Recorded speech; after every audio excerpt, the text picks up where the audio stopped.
Hey y'all, so one of my favorite things to do is to coach and train and teach people how to tap into their entrepreneur superpower.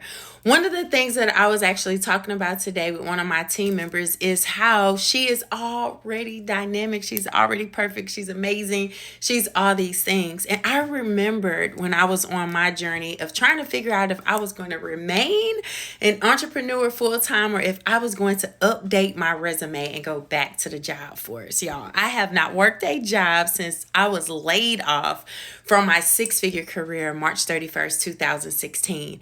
And I remember at that moment what I did was updated my resume. But this time I knew that I was updating my resume for me. Right? I had only ever done a resume to go and work for someone else. So I needed to figure out, what did I have to offer to me as a business owner? What if I worked for myself like a job?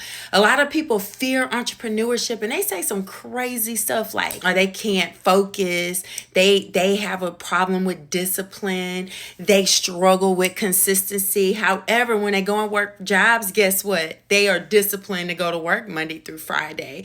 They are disciplined enough to go and eat their 1 hour lunch and come back. And they're even consistent enough to do their job well enough to get paid every week. So I always wondered, why do people separate working for themselves the same way that they would go to work for someone else? But then I had to ask myself that question too.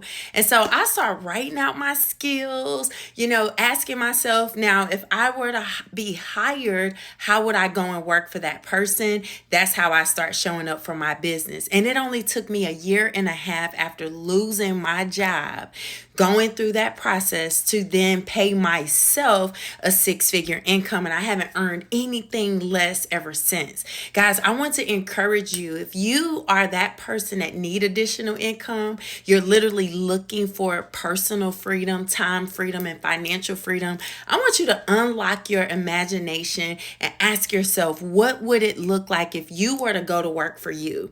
If you were then to take those skills, your education, your work ethic, and you were to turn that up in a business for you. Let's talk.